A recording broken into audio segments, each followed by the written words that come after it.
Good evening, ladies and gentlemen. Welcome to the Town of Lexington Planning Commission work session. This board is comprised of town residents who are appointed by the town council, and we serve without pay. This work session is being held here at Town Council and is an opportunity for commission members to discuss topics related to town planning and development in a less formal setting. While no public hearings are held during work sessions, citizens are encouraged to observe. Please note, the regular Planning Commission meeting is scheduled for tomorrow morning at 8 a.m. If you wish to provide public comment there, you must sign in advance to speak at the meeting. If you're unable to attend, you're welcome to submit written comments to the municipal clerk to be included in the record. Additionally, as part of the overall process, a formal town council public hearing will be held before any final approvals. That hearing will be properly advertised and open to the public to participate at a later date. Tonight's work session is also being broadcast live on the Town of Lexington's YouTube channel. I'm Jarrett Harrelson, the Vice Chairman of the Town of Lexington Planning Commission. Other planning commissioners present are Debbie Hendricks, Roscoe Kaufman, Hello, I'm Brian Amick. Jamie Fight. J.T. Stevenson. Betsy McCall.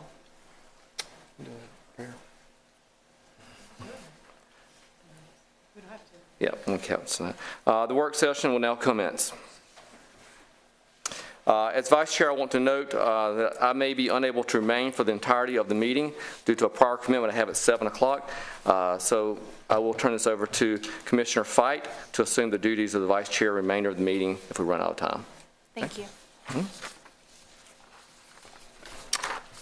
All right. I will like to change the agenda for essence of time. I'm going to move items 3 and 4 to 1 and 2 position, and 1 and 2 to 3 and 4.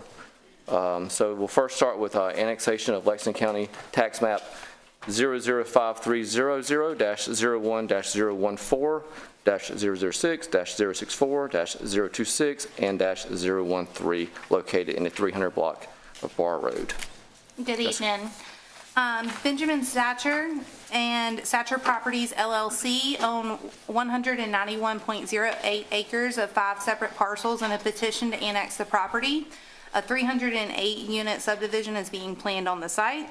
Properties in town near this one are zone limited commercial. Bar Road is classified as a collector road, and West Main Street is classified as an arterial road. The property is shown on the future land use map as suburban residential area. The comprehensive land use plan describes the general character of suburban residential areas as low density, single family detached housing on large lots. For the proposed project to be compliant with the zoning ordinance, the property should be zone protected residential. The recommended classification of Bar Road should be a collector road, and West Main Street should be an arterial road. Do you want me to go ahead into item number 4? Yeah, if you can read them because it's combined. Yeah. Meritage Homes is requesting sketch plan approval for a new subdivision on 191.08 acres located in the 300 block of Bar Road. The proposal consists of 308 larger lot, single-family detached homes with an average lot size of 7,946 square feet. The allowable density of residential development is determined by the zoning classification of the property. Properties with protected residential zoning are permitted up to 5 units per acre.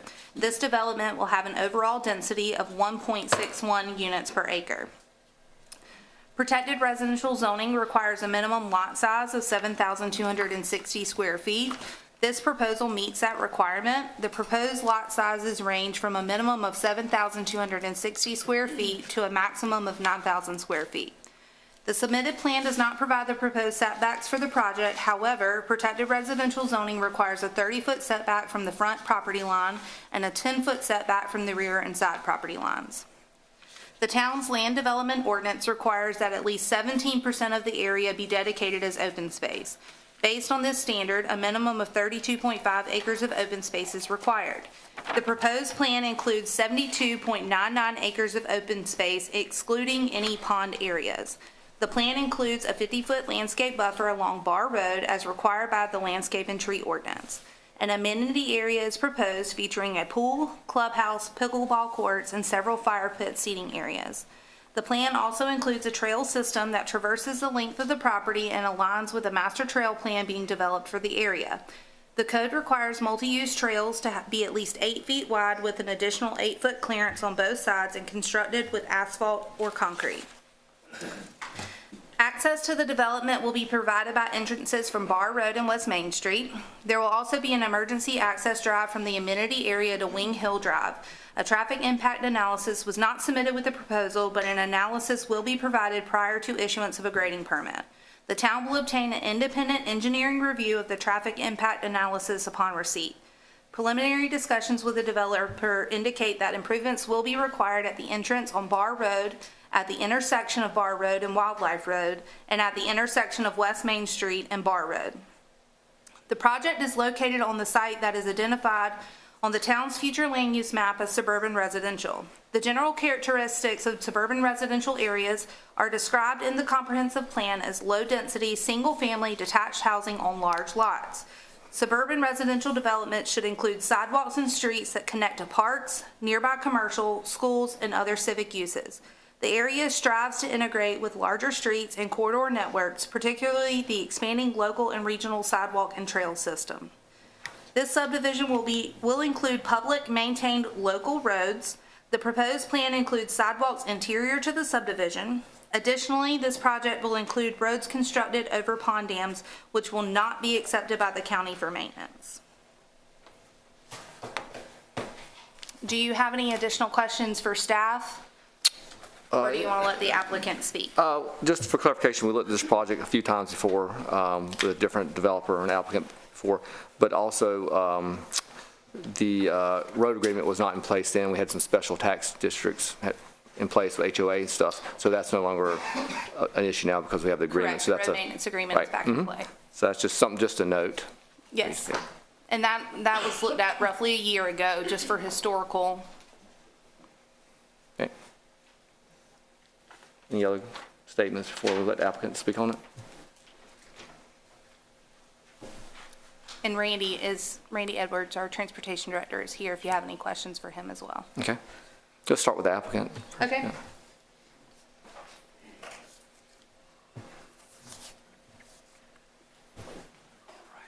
We don't have to jump over the slides Are and you- bore everybody with the salesmanship Okay, of it. that's fine. Good evening, everybody. I appreciate everybody's time here this evening and allowing us to come up and speak. My name's Chip Morrison, Vice President of Land Acquisition for Meritage Homes Greenville, also covering Columbia. Tonight I'm here with pretty much all of my team on the land ac side. So Gibson Boyd, our intern, trying to get him some exposure to meetings like this. TJ Thigpen, our analyst. Michael Halsey, our land acquisition manager. The wonderful Miss Kayla Joyner, our engineer from Seaman Whiteside, as well as Matt Van Vick, Go Bulldogs, and Mr. Satcher himself from the family. Not too much to say here aside from we're here to field any and all questions that you all have.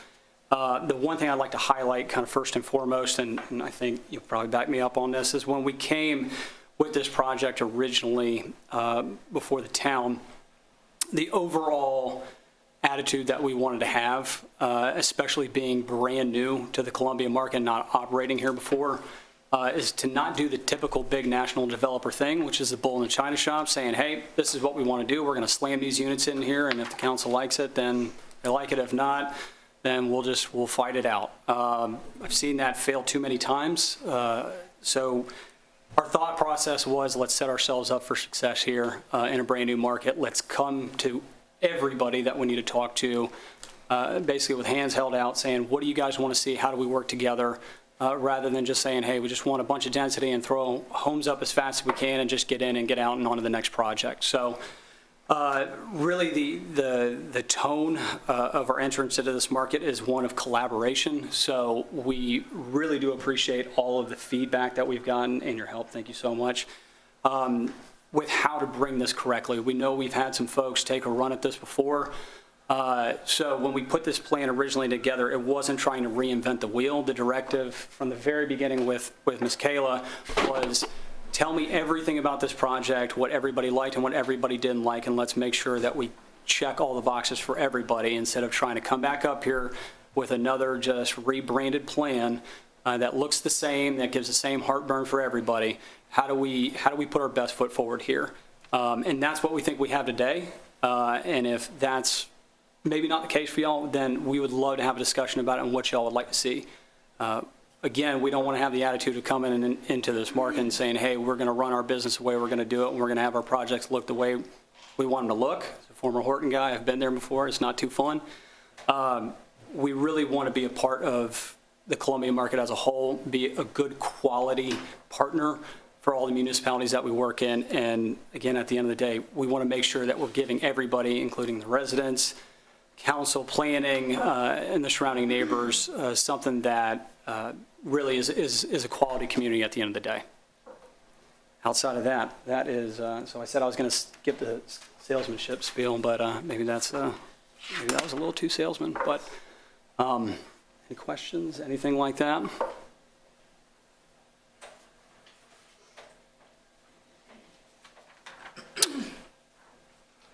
Any questions from the project?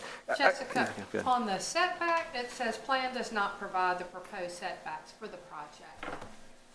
It's just not it's not listed on the overall layout that was provided, but if it is annexed with protected residential zoning, then it would have to meet the requirements for protected residential zoning, Okay. which is the 30-foot front, 10 side and rear. Okay.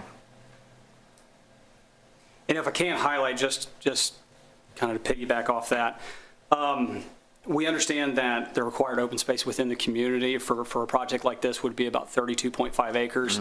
Again, we understand that density gives a lot of people heartburn, and we're not trying to shove a super dense plan down anybody's throat. So in the spirit of things, rather than just going for the bare minimum of 32.5 required acres of open space, we've actually opted for 72 acres of open space included in this plan. So again, not trying to drop a massively dense plan down on anybody, and trying to be respectful of ultimately what folks are trying to accomplish at the end of the day, which is see a little bit less denser neighborhoods. At least that's what we've been hearing quite frequently. Yep, no, that's great.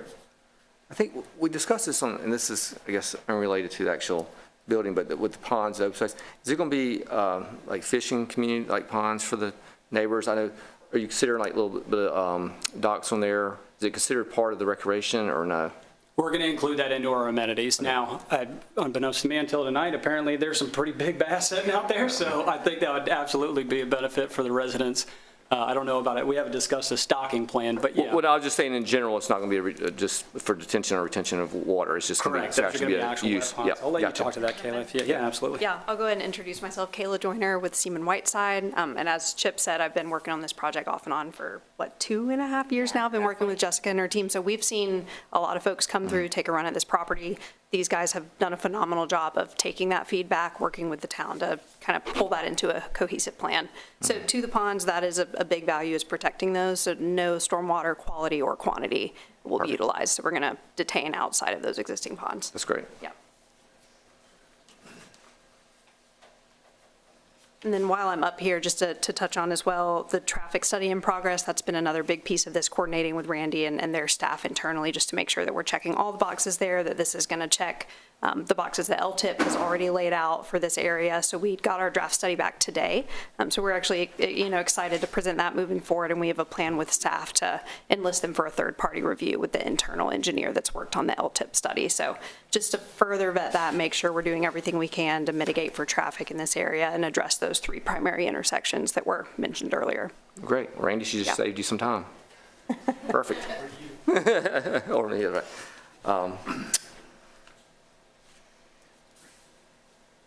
Any other questions? Question for Randy. I have a question for Randy. Where does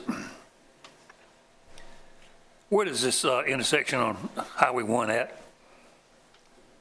Approximately, landmark wise?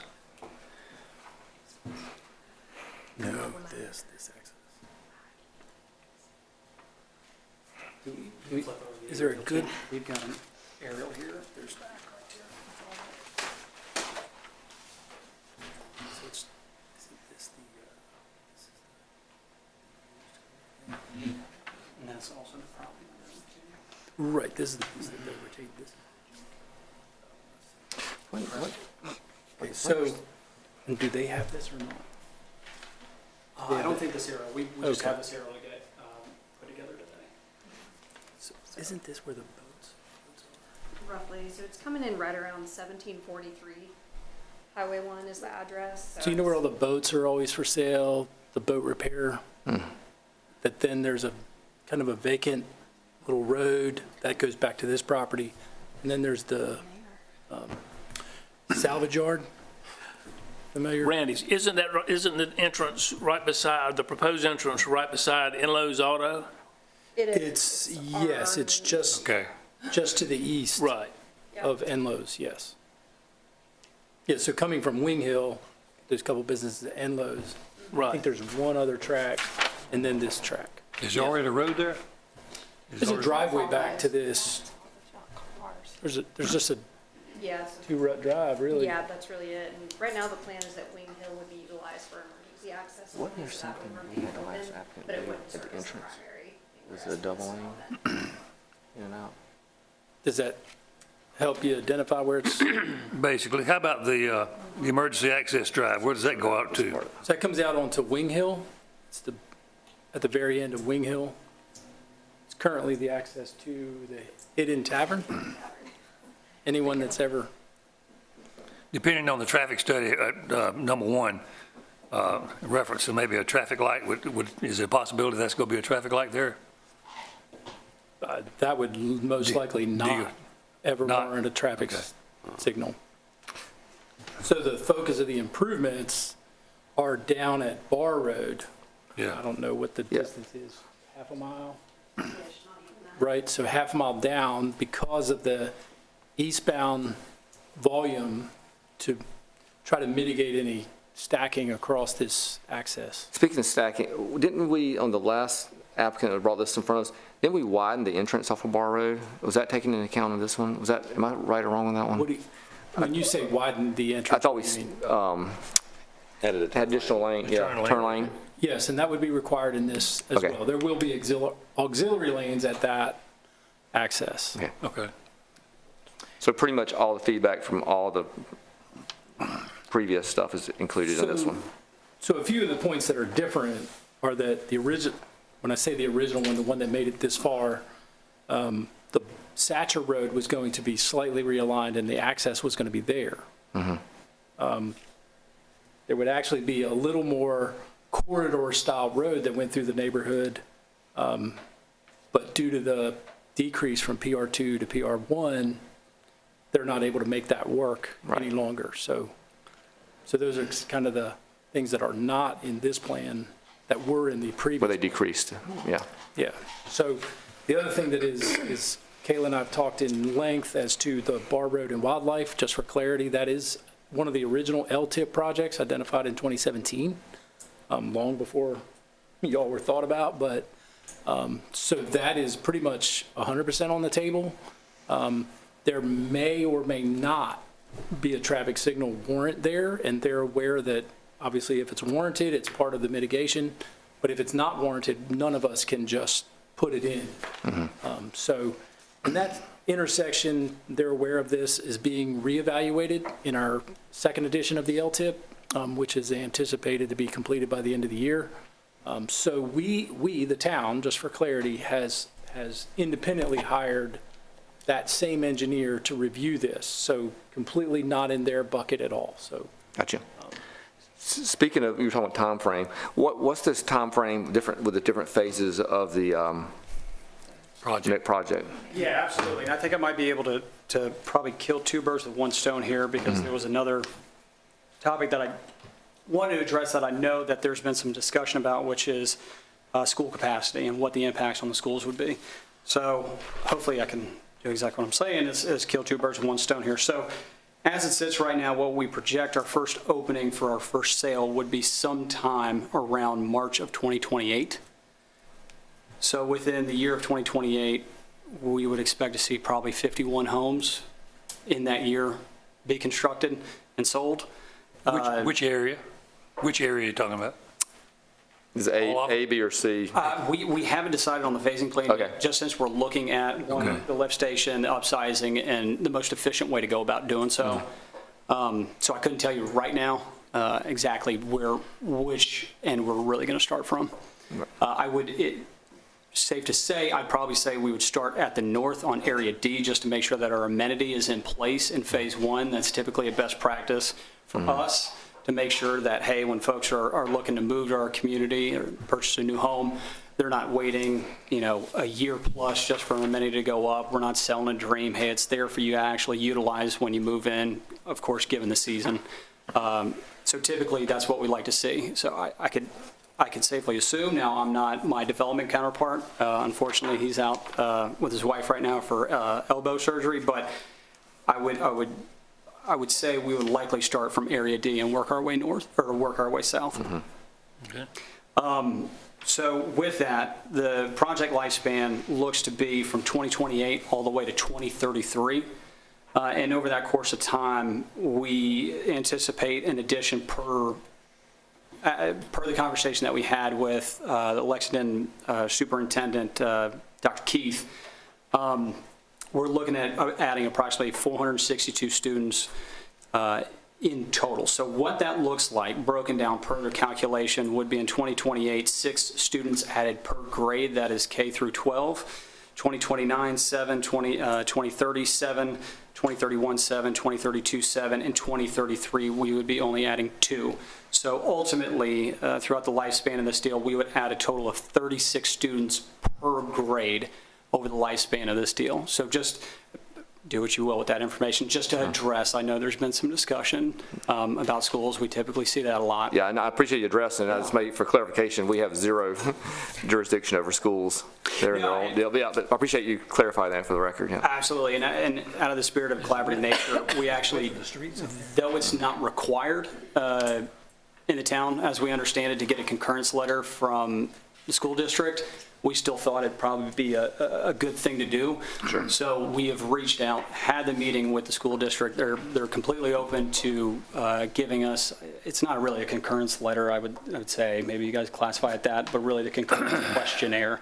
So we're in the process of actually getting that. Again, not required, but Appreciate, yeah. probably think it's probably best. Absolutely, great. Yep. What's the width of the streets? I'll default to you on that one. So now that these are out of the special tax district plan and we're back to these being adopted by the county, they would all comply with public county street regulations. Typically, we'd see 22 to 24 feet of pavement in a residential development like this, 50-foot right-of-ways to allow room for sidewalks and tree planting areas on the sides of the street. Sidewalks on one side or both sides? Sidewalks on one side. Plan.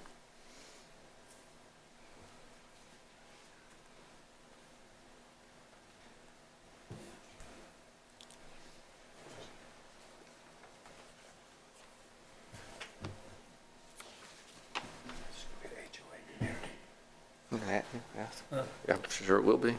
Will this be an HOA community? Absolutely. Okay. And they'll cover the cost of the dam? We can take this one together.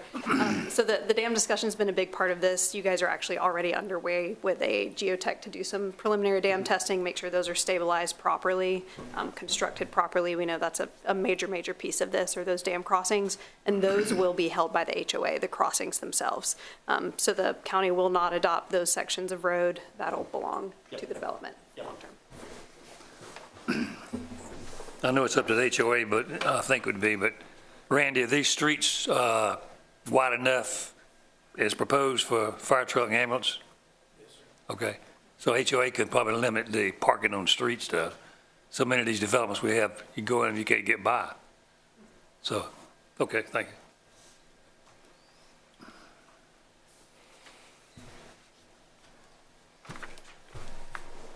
Any other questions?